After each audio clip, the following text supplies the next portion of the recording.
Hello, today I have Yugoslavian ammo from 1952 from Factory 11. Now you might remember a few months back I did Yugoslavian ammo as well, but that was from 1953 and Factory 12. Factory 11 has a much more storied history, so I wanted to talk about that a little bit. But that raised a question for me. If I have ammunition that performs similarly, and is similar to ammo I have already tested, i.e. from a same country and a close year, would you guys like to see a separate video on it, or would you just like me to lump it into something else in the future? I'm asking because recently I picked up some Turkish ammo, ranging in years from the 1930s to the 1950s, and I don't know if I'm going to do that video all as one lump sum, rating the ammo all together, or if I'm doing it as a series of videos, each with individual rounds. So I want to hear from you guys, what do you think? But anyway, let's get into the shooting part, and then stick around for the history part because I will have a lot of detail there, and I'll show you some ammunition from the same factory, but from different generations.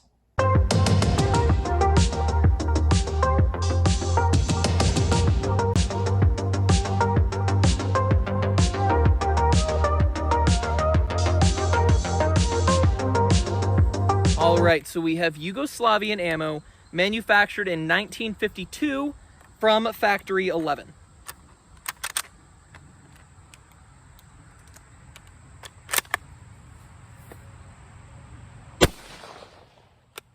$2,379.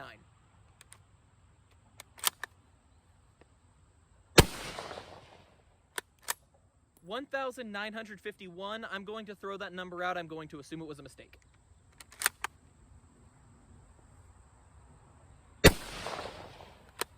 $2,399.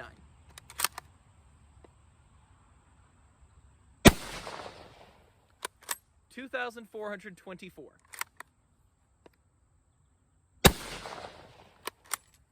$2,428. All right, we have 5 more rounds.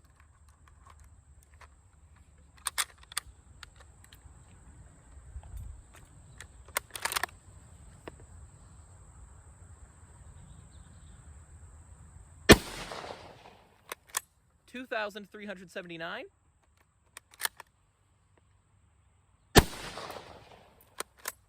$2,385.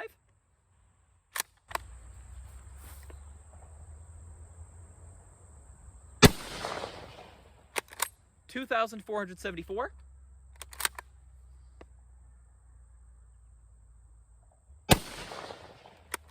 $2,441.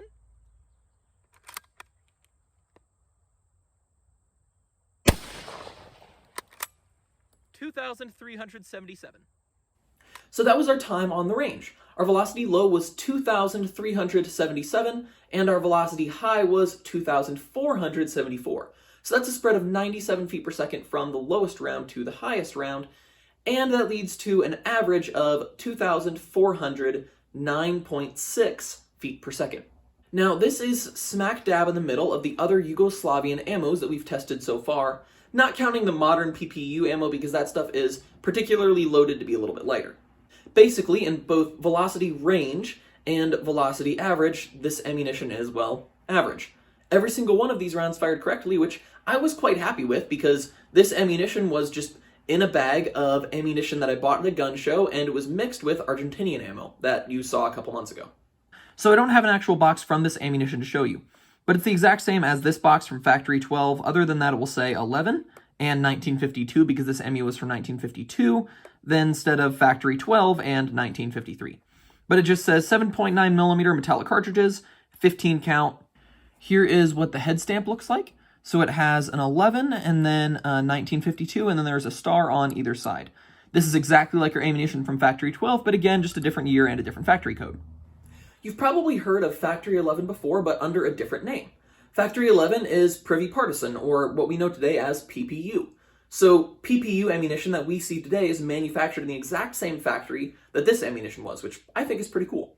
However, from 1948 to 1956, they used the code Factory 11 rather than PPU, and then in 1957, they started saying PPU on the back of the head stamps. At that point, they said it in the Slavic alphabet, so it looked like 2 upside-down U's and then a Y, but today, where it's imported into the United States, it just says PPU. The PPU factory is located in Ujice, and I'm going to put that on the screen because I probably pronounced it a little bit wrong.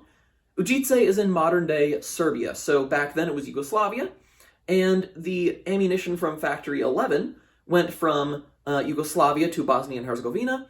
This factory went from Yugoslavia to Serbia. Serbia was by far the largest country in Yugoslavia, but it was not the only country that came out of it. I wanted to show you this one in light of a couple other head stamps. So this one is the one we're looking at today, 1952 and Factory 11. This one is PPU, so the same factory, but manufactured in 1978. And then this one is modern-day PPU, and it says 8mm Mauser instead of the more usual military 7.92. The two later production ammos are annealed around the case mouth. In my experience, the ammo from 1950s is not annealed from the case mouth. So you'll notice the different change in color right here to make the case a little bit softer. This one doesn't have that. Okay, and talking about bullets, our bullet weight low is 196.8, and our high is 198.4, leading to a spread of 1.6 from the lowest to the highest, and then an average of 197.8. Again, this is completely in line with other ammunition we see in the heavy ball category. Nothing to really talk about too much there. This is just a normal pointed bullet with a hollow base filled with lead. This ammunition is not magnetic, and then you can see that there is a little crimp right here so that they can crimp the case around the bullet. And then it has a boat tail. With our powder weight low was 43.5, our powder weight high was 45.4, leading to a spread of 1.9 from lowest to highest, and our powder weight average was 44.49 grains. Again, completely in line with anything we expect. The powder is just a normal flake powder like the other Yugoslavian surplus ammunitions. The modern-day PPU had a different type of powder. Alright, now in talking about how I feel about this ammo, should you buy it, should you shoot it, the first thing to say is corrosive. I say that now because I sometimes forget to say it, but this ammunition, along with most military surplus ammunition from the 1900s, is corrosive. Now, in my experience, the ammo from the 1950s is less forgiving than ammo from the 1970s. And what I mean when I say that is that this ammunition is high quality and was high quality when it was originally made, but if a part of your gun is out of spec, or if your firing pin isn't quite as strong as it could be, you might experience some duds and hangfires. Even if you wouldn't have those issues with a gun where it is in spec and the firing pin spring is as strong as it should be. So it's less forgiving to some minor issues, where other ammunitions and more modern ammunitions will do better.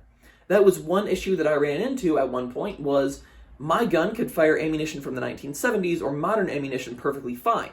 And so I thought when it couldn't fire other ammo, that was because that ammo was lower quality, or that ammo had degraded so much that it would have that issue in any gun.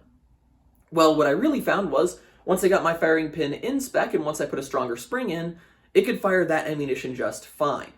So what I mean to say is your gun might work with some ammunition and not others, and there might be a gray area in the middle where if you can put your gun closer to the proper specifications, or in the terms of firing pin strength actually exceed that a little bit, you will have better luck firing that ammo in the gray area.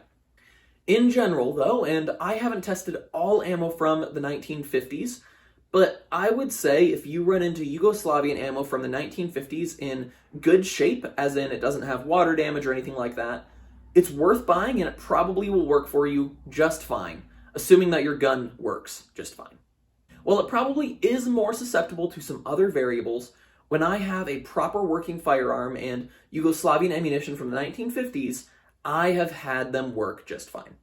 Now, I hope this video was helpful to you, but as for me, I'm 8mm Mauser Man, and I have fired 4 different years, 3 different decades, and 2 different centuries of ammunition from the same factory in the same loading. But I lived on. Which proves it's hard to get the best of a man named John. Big John. Big John.